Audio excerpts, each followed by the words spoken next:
Hello dear student, সবাইকে welcome জানাচ্ছি আজকের ক্লাসে। আজকে আমরা দেখব কারেন্ট অ্যাফেয়ার্সের সব থেকে ইম্পর্ট্যান্ট একটা টপিক, যেটা আগামী এক্সামের জন্য স্টেট কিংবা কেন্দ্রীয় সরকারের যে কোনো পরীক্ষাতে এখান থেকে প্রশ্ন আসবে।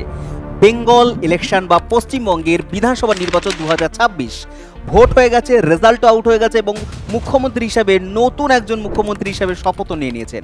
তো একেবারে প্রথম থেকে ইলেকশন থেকে শুরু করে কতগুলো ফেজে ইলেকশন হয়েছে, কে জিতেছে, কোথা থেকে জিতেছে, কত ভোট পার্সেন্টেজ হয়েছে, কতগুলো সিট হয়েছে এবং মুখ্যমন্ত্রী হিসেবে তিনি শপথ নিয়েছেন, আর কে কে কোন মন্ত্রী হিসেবে শপথ নিয়েছেন, সমস্ত কিছু থাকছে আজকের ভিডিওতে। তাই প্রথম থেকে শেষ অবধি অবশ্যই দেখতে হবে এবং সাথে পশ্চিমবঙ্গ ছাড়াও ভারতবর্ষের আরও 4টে রাজ্য এবং কেন্দ্রশাসিত অঞ্চল যেমন কেরালা, তামিলনাড়ু, পন্ডিচেরি এবং আসামেও ইলেকশন হয়েছে, সেখানে কারা জিতেছেন এবং কত সিট নিয়ে জিতেছেন, কে মুখ্যমন্ত্রী হতে চলেছে, সেটাও সেই ইনফরমেশনও আজকের ভিডিওতেই থাকবে। তো চলো শুরু করি আজকের ক্লাস। সবার প্রথমে দেখব যে এতদিন পর্যন্ত যে অ্যাডমিনিস্ট্রেশন চলছিল, ভারতের প্রশাসন চলছিল, সেটা হচ্ছে নবান্ন থেকে চলছিল। প্রাক্তন মুখ্যমন্ত্রী আমাদের মমতা বন্দ্যোপাধ্যায়, তিনি এখান থেকে শাসন পরিচালনা করতেন। এখন বিজেপি নেতৃত্ব প্রথম ক্ষমতায় এসছে বাংলাতে স্বাধীনতার পরে। তো তারা ঘোষণা করেছেন বাংলার ট্র্যাডিশন বা ঐতিহ্য যে জায়গাটা, সেখান থেকেই মানে রাইটার্স বিল্ডিং থেকে তারা শাসন পরিচালনা করবেন, এটা তারা ঘোষণা করেছেন। সুতরাং নতুন মুখ্যমন্ত্রী তিনি রাইটার্স বিল্ডিং এই বসবেন, যেটা ব্রিটিশ আমল থেকে শুরু করে বাম জামানা পর্যন্ত 2011 সাল পর্যন্ত এখান থেকে শাসন পরিচালিত হতো। মাঝখানে শুধু 15 বছর নবান্নে ছিল। তো এটা তারা ঘোষণা করেছে। এবারে দেখি আমরা কি আছে। দেখো 9 মে মানে 9 তারিখে, মে মাসের 9 তারিখে 25শে বৈশাখ ছিল আমাদের কবিগুরু রবীন্দ্রনাথের শুভ জন্মদিন। এই শুভ দিনেই নতুন মুখ্যমন্ত্রী শুভেন্দু অধিকারী, তিনি নবম মুখ্যমন্ত্রী পশ্চিমবঙ্গের সিএম হিসেবে শপথ নিয়েছেন এবং এই দিনই ভারতের প্রধানমন্ত্রী নরেন্দ্র মোদী এই অনুষ্ঠানে উপস্থিত ছিলেন এবং সাথে ছিলেন হোম মিনিস্টার অমিত শাহ এবং বিজেপি শাসিত আরও যে সমস্ত যে রাজ্যের মুখ্যমন্ত্রীরা, যেমন ওড়িশার মোহনচরণ মাঝি, আসামের হেমন্ত বিশ্ব শর্মা এবং দিল্লির রেখা গুপ্তা, তারাও উপস্থিত ছিলেন এই অনুষ্ঠানে। এবং এই অনুষ্ঠানে মুখ্যমন্ত্রী হিসেবে শুভেন্দু অধিকারীর সাথেও তারা আরো মন্ত্রী পদে শপথ নিয়েছেন, যেমন দিলীপ ঘোষ, তারপরে অগ্নিমিত্রা পল, দেন উত্তরবঙ্গের নিশীথ প্রামাণিক, দেন অশোক কীর্তনিয়া এবং ক্ষুদিরাম টুডু, আরো 5 জন মন্ত্রিত্ব হিসেবে তারা মন্ত্রী হিসেবে শপথ নিয়েছেন পশ্চিমবঙ্গের বর্তমান রাজ্যপাল আর.এন. রবি তার সামনে। তো এখানে দেখবো একদম ভোটের প্রথম পর্ব থেকে কিভাবে ভোট শুরু হয়েছিল।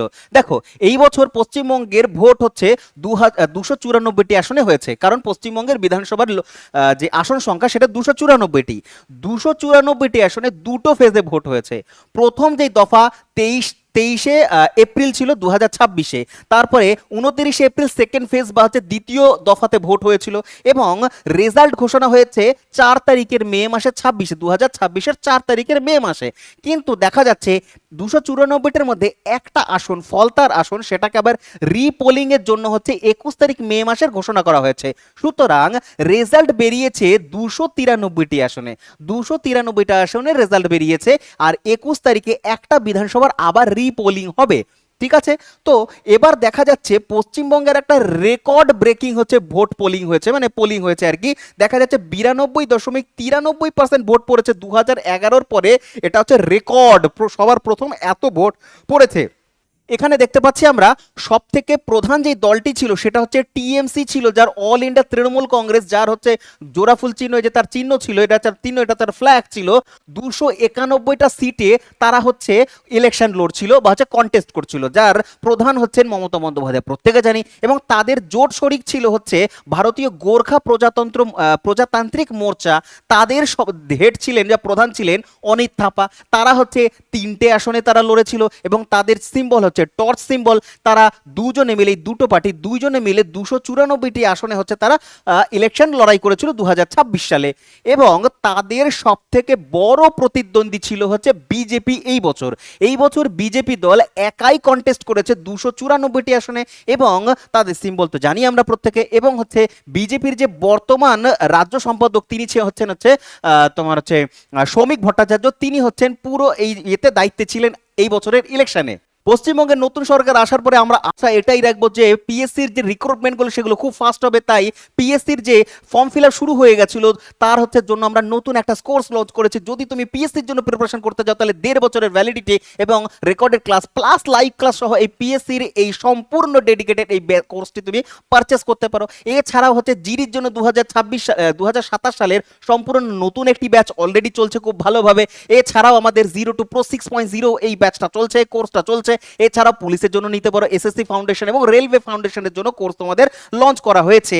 এবং আমি তোমাকে বলবো যদি তুমি স্টেট গভর্নমেন্ট এবং সেন্ট্রাল গভর্নমেন্টের যে কোনো এক্সাম দিতে চাও তাহলে পার্টিকুলার এই কোর্স না নিয়ে একটাই কোর্স পারচেস করবে, সেটা 6.0 কম্বো ব্যাচ। কম্বো ব্যাচটার মধ্যে কম্বো কোর্সের মধ্যে তুমি সমস্ত কিছু পাবে, পুরো সিলেবাস কভার করা থাকবে, A to Z থাকবে। এবং আমাদের যে কোনো কোর্সই 2 বছরের ভ্যালিডিটি থাকছে, শুধুমাত্র পিএসসি মিসলেনিয়াসের 1.5 বছর। লাইভ ক্লাস থাকছে, রেকর্ডেড ক্লাস পাচ্ছ, পিডিএফ থাকছে, প্রত্যেকটা ক্লাসের পরেই পিডিএফ থাকছে এবং মক টেস্ট দিতে পারছো খুব ইজিলি আমাদের অ্যাপের মধ্যে। প্রাইভেট ডাউট সলভিং নাম্বার থাকবে, তুমি এই যে নাম্বারটা দেখতে পাচ্ছ এই নাম্বারে যদি তোমার আর কোনো, আমি সরে যাচ্ছি, স্ক্রিনশট নিতে পারো, যদি কোনো তোমার আর কোনো ডাউট থাকে অবশ্যই এই নাম্বারে ফোন করে ফিস সংক্রান্ত তুমি জিজ্ঞাসা করতে পারো এবং তাড়াতাড়ি কোর্সে ভর্তি হয়ে যাও, আমাদের সাথে তোমার স্বপ্নের চাকরির জন্য প্রিপারেশন শুরু করো। এবছরে পশ্চিমবঙ্গের ইলেকশনে সব থেকে গুরুত্বপূর্ণ যে ইস্যুসগুলো ছিল সেগুলো এইটা, খুব ভালো করে বুঝবে। সবার প্রথমে যে ইস্যুটা ছিল SIR special intensive revision electoral poll, এটা ছিল সবথেকে ইম্পর্টেন্ট একটা বিতর্কমূলক একটা তোমার ইস্যু ছিল এই বছরের। যে SIR এ কি হচ্ছে, বহু তোমার ভোটার বা ভোটার নেম তাদের বাদ গেছে, কি হয়েছে না হয়েছে, কে রেজিস্ট্রি করবে, কার নাম উঠবে কার নাম উঠবে না ইত্যাদি ছিল SIR এর ক্ষেত্রে। এবং SIR কেই হাতিয়ার করে তোমার প্রধান যে দল টিএমসি তারা মাঠে নেমেছিল বিজেপির বিরুদ্ধে। তো SIR একটা বিতর্ক ছিল। দেন আরেকটা ইস্যুস ছিল সিটিজেনশিপ অ্যামেন্ডমেন্ট বিল, যে সিটিজেনশিপ কারা পাচ্ছে কারা পাচ্ছে না, যে বাইরের দেশ থেকে আসছে তাদেরকে কিভাবে সিটিজেনশিপ দেওয়া হবে, বা পশ্চিমবঙ্গে যারা মনে করো আগেই ইল্লিগালি থাকছে তাদেরকে সিটিজেনশিপ দেওয়া হবে কি হবে না, এই নিয়ে একটা বিতর্ক ছিল, আলোচনা কেন্দ্রবিন্দু ছিল এটা। এবং ইম্পর্টেন্ট বর্ডার সিকিউরিটি এবং মাইগ্রেশন এই বছরের SIR এর থেকেও প্রধান কেন্দ্রীয় আলোচনা ছিল মাইগ্রেশন, যে ইল্লিগালি যারা ভারতবর্ষে বা পশ্চিমবঙ্গের মাটিতে থাকছে তাদেরকে কি করা হবে, তাদেরকে বিদেশে মানে পশ্চিমবঙ্গ থেকে অন্য জায়গায় পাঠানো হবে কি হবে না, তো একটা কেন্দ্র ছিল।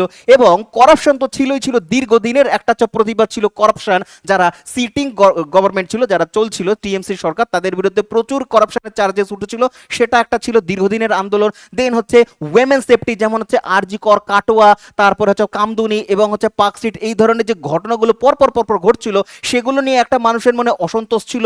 এবং ইকোনমি পশ্চিমবঙ্গের ইকোনমি দেখা যাচ্ছিল দিনের পর দিন স্লো ডাউন হচ্ছিল এবং জবের যে রিক্রুটমেন্ট বা এমপ্লয়মেন্ট জেনারেশন একেবারে আস্তে আস্তে কমতে শুরু করছিল। এবং এর ফলে ভারতবর্ষের অন্যান্য যে সমস্ত শহরগুলো, বিশেষ করে বেঙ্গালুরু, মুম্বাই, দিল্লি, এদের থেকে কলকাতা অনেক পিছিয়ে পড়ছিল ইকোনমিক্যাল গ্রোথ এবং জব ক্রিয়েশনের দিক থেকে। তো এই নিয়েও বিশেষ করে তরুণ যে সম্প্রদায় রয়েছে, যুবক যুবতী রয়েছে, তাদের মধ্যে সরকারের বিরুদ্ধে একটা ক্ষোভ ছিল এই বছর। তো এই ক্ষোভই দেখা গেছে ইলেকট্রাল বক্সের মধ্যে। এবং লাস্ট অ্যান্টি ইনকামবেন্সি, এই যে প্রত্যেকটা জিনিস বললাম 4, 5, 6 ইভেন 3, এই প্রত্যেকটার জন্যই অ্যান্টি ইনকামবেন্সি তৈরি হয়েছিল কারেন্ট সরকার বা বর্তমান গভর্নমেন্টের তরফ সেই সময়ে। ঠিক আছে, অ্যান্টি ইনকামবেন্সি কি? অ্যান্টি ইনকামবেন্সি যেই সরকার মনে করো আস্থা হারাচ্ছে ধীরে ধীরে জনগণের কাছে, জনগণ চাইছে বিকল্প কিছু, নতুন কোনো সরকারকে সুযোগ দিতে চাইছে, এটাকে বলা হয় অ্যান্টি ইনকামবেন্সি, যেটা এই বছর টিএমসির বিরুদ্ধে ভীষণ পরিমাণে কাজ করেছে, তার জন্যই সরকার পরিবর্তন হয়েছে। এখানে আমি ম্যাপের মাধ্যমে দেখিয়ে দিচ্ছি যে ফেজ 1 অ্যান্ড ফেজ 2। দেখো এখানে ইয়েলো কালার দেখতে পাচ্ছ যে উত্তরবঙ্গ, মধ্যবঙ্গ মানে মালদা, মুর্শিদাবাদ, তারপর পূর্ব তোমার পশ্চিমবঙ্গের পশ্চিম দিকটা মানে যেটাকে আমরা রাঢ়বঙ্গ বলে থাকি, সেখানে ফেজ 1-এ ভোট হয়েছে। ফেজ 1-এ টোটাল 152টা সিটে ভোট হয়েছে, জিজ্ঞাসা করতে পারে পরীক্ষায়। এবং এই 152টার মধ্যে বিজেপির দখলে গেছে 117টা এবং টিএমসি মাত্র 30টা পেয়েছে ভোট। দেন মানে 30টা সিট পেয়েছে। পরবর্তীতে আমরা দেখব ফেজ 2। ফেজ 2-তে কলকাতা এবং কলকাতার আশেপাশে বা শহরতলির আশেপাশে যে জেলাগুলো সব থেকে চ্যালেঞ্জিং ফেজের যে ইলেকশনটা ছিল সেটা হয়েছিল 29শে এপ্রিল এবং টোটাল 141টা সিটে ভোট হয় তোমার হচ্ছে 141টা কনস্টিটিউয়েন্সিতে ভোট হয়েছিল তোমার সেকেন্ড ফেজে। এখানে বিজেপির দখলে এসছে 91টা, এখানেও ম্যাক্সিমাম সিট পেয়েছে তারা টিএমসির দখল থেকে তোমার হচ্ছে এই জায়গাগুলো নিয়ে নিয়েছে। অনেক জায়গা যেগুলো টিএমসির দখলে ছিল সেগুলো বিজেপি এখন পেয়ে গেছে। টিএমসি মাত্র 49টা এখান থেকে দখল করতে পেরেছে। ঠিক আছে, তো টোটাল দেখা যাচ্ছে 227টা সিট বিজেপি পেয়েছে এবং একক সংখ্যাগরিষ্ঠতা নিয়ে ইতিহাস গড়ে তারা হচ্ছে ক্ষমতায় এসছে বা আসতে চলেছে এবং হচ্ছে মাত্র 80টা, 100টাও সিট হয়নি, মাত্র 80টা সিট পেয়েছে। এটা ঠিক হচ্ছে তোমার মনে করো গত বছরের রেজাল্টের একেবারে উল্টো, 2021-এর উল্টো হয়েছে। 2021 সালে বিজেপির ঠিক এরকমই 80-র আশেপাশে সিট ছিল, সেখান থেকে এক লাফে 207টা হচ্ছে সিট পেয়েছে। ঠিক আছে, তো এই যে ইলেকশনের যে এই রেজাল্ট, এটা হচ্ছে অবিশ্বাস্যকর ইতিহাসে যে 5 বছরের মাথায় এত সিট সংখ্যা বাড়িয়ে কোন একটা দল ক্ষমতায় এসেছে, বিজেপি সরকার গড়তে চলেছে। এখানে দেখতে পাচ্ছ যে ডিভিশন ওয়াইজ পশ্চিমবঙ্গের 5টা ডিভিশন রয়েছে, যেমন Jalpaiguri division, Malda division, Bardhaman division, Medinipur division এবং হচ্ছে প্রেসিডেন্সি ডিভিশন। তো ডিভিশন ওয়াইজ কার কত সিট রয়েছে সেটা তোমরা দেখতে পারো, পজ করে বা হচ্ছে স্ক্রিনশট নিয়ে দেখতে পারো, আমি সেটাও তোমাদের জন্য রেখে দিয়েছি। ঠিক আছে, চলো তারপরে এখানে আমি রেখেছি তোমার হচ্ছে কোন জেলায় কতগুলো বিধানসভা সিট রয়েছে এবং কত হচ্ছে তোমার পার্সেন্টেজ ছিল, ভোট পার্সেন্টেজ, এগুলো সব রয়েছে ফেজ 1-এ, ফেজ 2-তে রয়েছে। ঠিক আছে, এটাও তোমরা দেখতে পারো, পজ করে তোমরা দেখতে পারো বা স্ক্রিনশট নিয়ে তোমরা দেখতে পারো। ঠিক আছে, পরবর্তীতে এখানে আমি লিস্ট রেখেছি পশ্চিমবঙ্গের একদম প্রথম থেকে স্বাধীনতার পর থেকে বর্তমান পর্যন্ত কোন কোন মুখ্যমন্ত্রী ছিলেন। দেখো, সবার প্রথমে যিনি ছিলেন তার নাম হচ্ছে বিধানচন্দ্র রায়। বিধানচন্দ্র রায় তিনি ছিলেন হচ্ছে ন্যাশনাল কংগ্রেস থেকে, হচ্ছে তিনি হচ্ছে সিএম হয়েছিলেন, পশ্চিমবঙ্গের মুখ্যমন্ত্রী হয়েছিলেন। তার সময় পশ্চিমবঙ্গে বেশ কিছু বড় বড় যে শহর বা বড় বড় যে ইন্ডাস্ট্রি সেগুলো কিন্তু তার সময় হয়েছিল। যখন তিনি কংগ্রেসের সিএম মুখ্যমন্ত্রী ছিলেন পশ্চিমবঙ্গের, তখন প্রধানমন্ত্রী ছিল হচ্ছে জওহরলাল নেহেরু, কংগ্রেসেরই ছিলেন। তো দুইজন মিলে পশ্চিমবঙ্গে এই ডেভেলপমেন্ট শুরু করেছিল। যদি পশ্চিমবঙ্গের সফলতম মুখ্যমন্ত্রীর লিস্ট বানানো হয়, প্রথম দিকেই তার নাম থাকবে, বিধানচন্দ্র রায়ের নাম থাকবে। তারপরে পশ্চিমবঙ্গের মুখ্যমন্ত্রী পদে বসেন হচ্ছে তোমার প্রফুল্লচন্দ্র সেন, তারপরে অজয় মুখার্জি আসেন, তারপরে প্রফুল্লচন্দ্র ঘোষ আসেন। দেন একটা পলিটিক্যাল ক্রাইসিস হয়, তারপরে পশ্চিমবঙ্গে প্রেসিডেন্ট রুল বা রাষ্ট্রপতি শাসন চলেছিল, পরীক্ষা জিজ্ঞাসা করতে পারে। তারপরে প্রেসিডেন্ট রুলের পরে আবার অজয় মুখার্জি তিনি হচ্ছেন শপথ নেন, তিনি হচ্ছেন চলে আসেন। দেন আসছে আবার হচ্ছে পলিটিক্যাল ক্রাইসিসের জন্য ভারত পশ্চিমবঙ্গের মধ্যে আবার প্রেসিডেন্ট রুল বা রাষ্ট্রপতি শাসন আসে। রাষ্ট্রপতি শাসন কাটিয়ে অজয় মুখার্জি 3 নম্বর বার আবার হচ্ছে সিএম পদে বসেন, কিন্তু কিছুদিনের পর আবার হচ্ছে প্রেসিডেন্ট রুল চলে। এই নিয়ে পশ্চিমবঙ্গের 3বার প্রেসিডেন্ট রুল বা রাষ্ট্রপতি শাসন চলছে। তারপরে সিদ্ধার্থ শঙ্কর রায় তিনি আসেন, যিনি হচ্ছেন ইন্ডিয়ান ন্যাশনাল কংগ্রেস থেকে হচ্ছে সিএম ছিলেন পশ্চিমবঙ্গের, সিদ্ধার্থ শঙ্কর রায়। তারপরে তিনিও বেশি দিন হচ্ছে রুল করতে পারেন না। 4 নম্বর বারের জন্য পশ্চিমবঙ্গে হচ্ছে রাষ্ট্রপতি শাসন বা প্রেসিডেন্ট রুল চলেছিল। পরীক্ষা জিজ্ঞাসা করবে পশ্চিমবঙ্গে কতবার রাষ্ট্রপতি শাসন হয়, এখনো পর্যন্ত ইতিহাসে 4বার রাষ্ট্রপতি শাসন হয়েছে পশ্চিমবঙ্গে। এরপর এই 4 নম্বর রাষ্ট্রপতি শাসনের পরে ইলেক্টেড হয়ে আসে পশ্চিমবঙ্গের সিপিআইএম, যারা 34 বছর শাসন করেছে এবং পশ্চিমবঙ্গের দীর্ঘ সময়ের জন্য মুখ্যমন্ত্রী ছিলেন। জিজ্ঞাসা করলে বলবে জ্যোতি বসু, তিনি ছিলেন ক্ষমতাতে দীর্ঘ সময়ের জন্য। তারপরে ওই পার্টি থেকেই আরেকজন আসেন বুদ্ধদেব ভট্টাচার্য, তিনি ছিলেন হচ্ছে, এবং বুদ্ধদেব ভট্টাচার্যের সাথে 2011 সালে 34 বছরের যে বাম শাসন সেটা সমাপ্ত করেন মমতা বন্দ্যোপাধ্যায়, ক্ষমতায় আসেন, টিএমসি ক্ষমতায় আসেন এবং হিস্ট্রি হয়, পরীক্ষা জিজ্ঞাসা করতে পারে যে পশ্চিমবঙ্গের একমাত্র এবং প্রথম মুখ্যমন্ত্রী, মহিলা মুখ্যমন্ত্রী, তার নাম মমতা বন্দ্যোপাধ্যায় ছিলেন। এবং এখন আবার 2026 সালে ইলেকশন হয়েছে। ইলেকশন হওয়ার পরে নতুন সরকার, বিজেপি সরকার, ইতিহাসে প্রথম বিজেপি সরকার পশ্চিমবঙ্গে ক্ষমতায় আসলো, ভারতীয় জনতা পার্টি ক্ষমতায় আসলো। এখানে আমি পশ্চিমবঙ্গের মুখ্যমন্ত্রীর একটা ছবি রেখেছি, তোমরা এক ঝলকে দেখে নাও। সবার প্রথমে বিধানচন্দ্র রায়, প্রফুল্লচন্দ্র সেন, তারপর অজয় মুখার্জি, তারপরে হচ্ছে সিদ্ধার্থ শঙ্কর রায়, জ্যোতি বাসু, তারপরে হচ্ছে তোমার বুদ্ধদেব ভট্টাচার্য এবং তারপরে প্রথম মহিলা মুখ্যমন্ত্রী মমতা বন্দ্যোপাধ্যায় তিনি হয়েছেন এবং তিনি 2026-এর ইলেকশন হেরে গেছেন। এখানে এই লিস্টটা পজ করে দেখতে পারো বা স্ক্রিনশট নিয়ে দেখতে পারো, আমি ইলেকশন কমিশনের সাইট থেকে এটা নিয়েছি। আসাম বাদে যে বাকি যে 4টে জায়গা দেখতে পাচ্ছ, আগামীতে আরো ডিটেলসে গিয়ে দেখছি আমরা, কেরালা, পন্ডিচেরি, তারপর হচ্ছে তামিলনাড়ু এবং পশ্চিমবঙ্গ, এই 4টে জায়গাতেই তোমার নতুন সরকার হয়েছে, মানে সরকারের পালা বদল হয়েছে, নতুন সরকার ক্ষমতায় এসছেন, শুধুমাত্র আসাম বাদে। এগুলো আমরা ডিটেল দেখবো আগামীতে। দেখো আসামের সরকারে, আসামে কি হয়, হেমন্ত বিশ্ব শর্মা সরকার আবার রি ইলেক্ট হয়েছে। টোটাল আসন সংখ্যা হয়েছে এখানে 126টা। ইলেকশন হয়েছে 9 এপ্রিল, ভোটের তারিখ ছিল 9 তারিখে এবং হচ্ছে ফলাফল এসছে হচ্ছে 4 তারিখে, মে মাসে ওই একই দিনে এসছে। টোটাল ভোট পড়েছে হচ্ছে এখানে 85% বেশি ভোট পড়েছে আসামে। এবং হেমন্ত বিশ্ব শর্মা সরকার আবার এসেছে, যেখানে তিনি হচ্ছেন এনডিএ মানে হচ্ছে ন্যাশনাল ডেমোক্রেটিক অ্যালায়েন্সের তরফ থেকে তিনি সিএম হবে আবার। এবং টোটাল 102খানা হচ্ছে তারা হচ্ছে সিট জিতেছে। এর মধ্যে দেখতে পাচ্ছ বিজেপির তরফে 82টা সিট হয়েছে এবং এজিপি তাদের সহযোগী যে দল রয়েছে তারা 10টা এবং বিপিএফ তারা হচ্ছে 10টা আসন জিতে ক্ষমতা আসতে চলেছে এনডিএ সরকার আবার। এবং উল্টো দিকে কংগ্রেসের যে তোমার হচ্ছে জোট বন্ধন ছিল তারা হচ্ছে মাত্র 21টা সিটই তারা জিততে পেরেছে আসামে। 21টা সিট, এখানে ন্যাশনাল কংগ্রেস মাত্র 19টা সিট জিতেছে, বাকিরা দেখতে পাচ্ছ হচ্ছে কতগুলো সিট জিতেছে। এবং এখানে আরেকটা জিনিস বলে রাখা দরকার, হেমন্ত বিশ্ব শর্মা তিনি রেকর্ড করেছেন পর পর 6বার ইলেকশন জিতেছেন, 6বার ইলেকশন জিতেছেন এবং তিনি আবার মুখ্যমন্ত্রী হতে চলেছেন আসামে।